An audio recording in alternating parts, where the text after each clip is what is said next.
João Batista, quando vê Jesus passando, ele fala o seguinte: eis o Cordeiro de Deus que tira o pecado do mundo. Ele chamou Jesus de Cordeiro. Você vê só um pequeno parênteses, né? Moisés é lá no Antigo Testamento.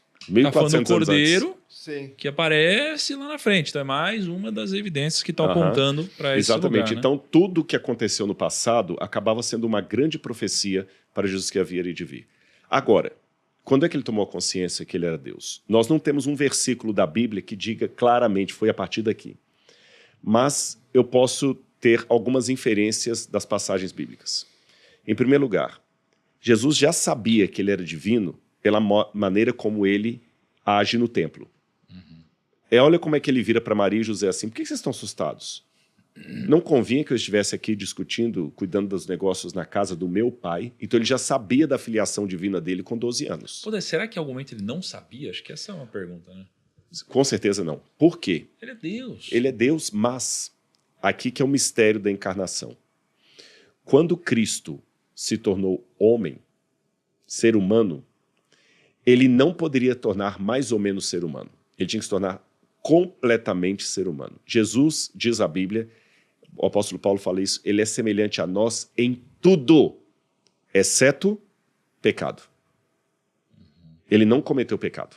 Mas a Bíblia, ela diz que Jesus, né, ele é 100% homem, mas 100% Deus também. 100% Deus. E aí, meu amigo, um dia para explicar isso daqui foi muito difícil. Aí me usaram várias analogias, o ovo, não sei o que lá e tal.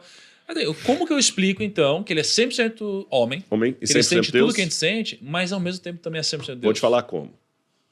Vamos supor que eu tenho agora o último modelo do Porsche. O mais caro. Aquele feito sob encomenda, que no mundo só tem 2 exemplares. E eu tenho um deles. Aí um belo dia, você vai lá no NASP, onde vocês estiveram lá, e me vê subindo a Alameda, num sol quente. Essa época está muito calor aqui, né? Quase 40 graus na cabeça. E eu estou subindo a pé ali, andando a pé. E você fala: Rodrigo, por que você está subindo a pé aqui, rapaz? É porque esse menino aqui que eu trago para o NASP, ele tem fobia de carro. Ele não pode entrar no carro. Se ele entrar no carro, ele começa a passar mal, ele tem alergia ao banco e tudo mais. E eu preciso trazê-lo. O único jeito que eu tenho de andar com ele até a sala de aula é vindo a pé e deixando o meu carro em casa. Aí vocês ficam injuriados. Não, mas não faz sentido. Cara, você tem o Porsche mais caro do mundo. Você tem que andar de Porsche, ainda mais num sol quente desse. Eu responderia alto lá. Se eu sou dono do Porsche, sou dono bastante para usá-lo ou deixá-lo na garagem. Porque se eu sou obrigado a dirigir o Porsche porque eu tenho o Porsche, o carro é que é meu dono e não o contrário. Continua minha analogia. Quando eu estou andando a pé com o menino, eu estou fingindo que estou andando a pé ou estou literalmente andando a pé com ele? Estou andando a pé. Estou andando a pé com ele. Mas eu perdi o meu carro? Não. Eu continuo sendo dono de um Porsche? Só que eu não estou usando. Ele está na garagem. Cristo é 100% Deus. Ele não perdeu nenhum atributo divino que ele tem. Mas para andar a pé conosco nesse mundo, ele não usa nenhum. Ele deixou o Porsche na garagem e literalmente caminhou no meio de nós. Ele não fingiu que estava subindo a Alameda do NASP no sol quente. Ele estava mesmo subindo a Alameda do NASP. E o que eu faço com o Porsche? Está na garagem lá, bonitinho. Se você for lá, vai ver o Porsche bonitinho lá. O apóstolo Paulo fala aqui, ele responde isso usando uma outra analogia que eu vou pedir licença para ler para vocês, que está aqui no livro de Filipenses. Filipenses capítulo... Filipenses capítulo 1, versículo... Filipenses 2, versículo 5. Tenham entre vocês o mesmo modo de pensar de Cristo Jesus, que mesmo existindo na forma de Deus, não considerou ser igual a Deus algo que deveria ser retido a qualquer custo.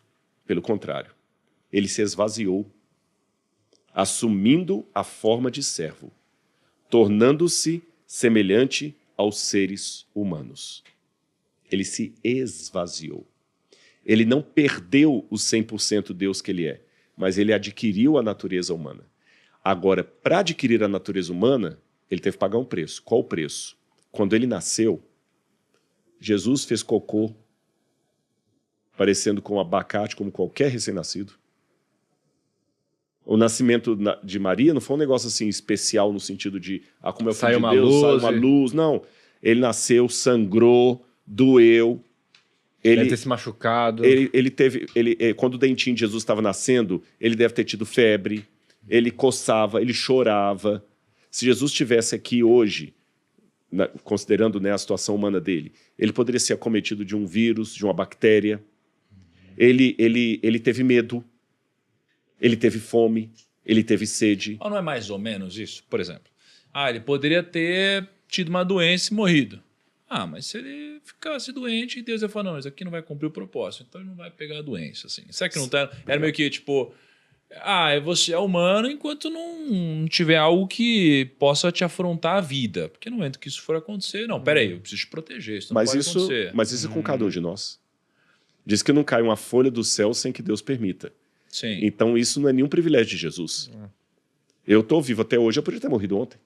Sim. Mas Deus não. Eu quero que ele continue vivo.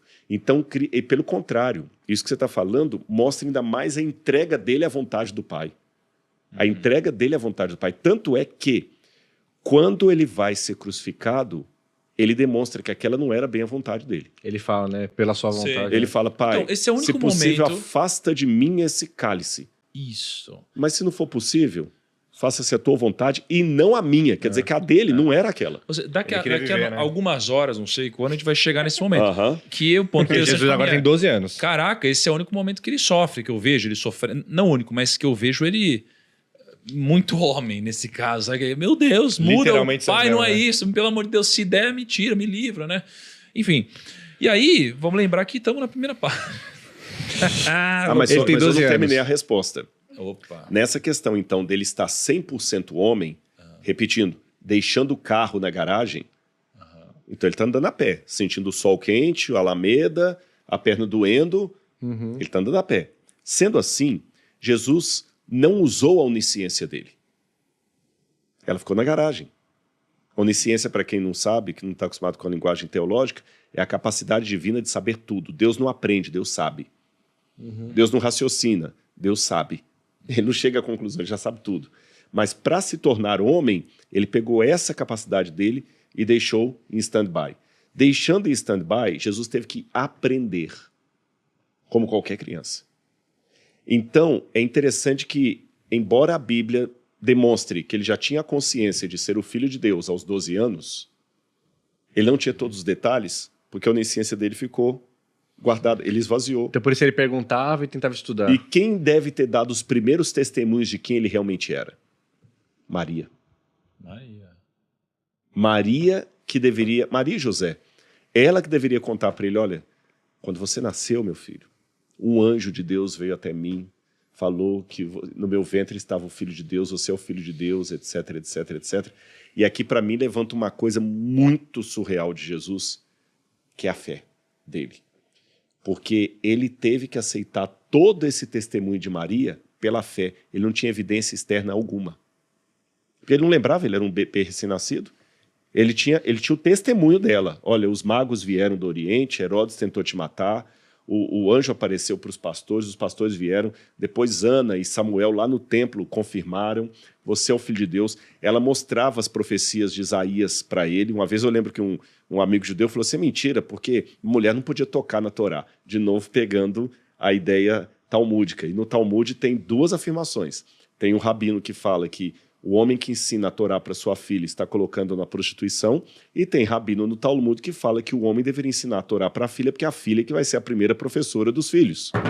Então Maria provavelmente foi a primeira professora de Jesus, e ela talvez citou para ele o texto de Isaías que você leu.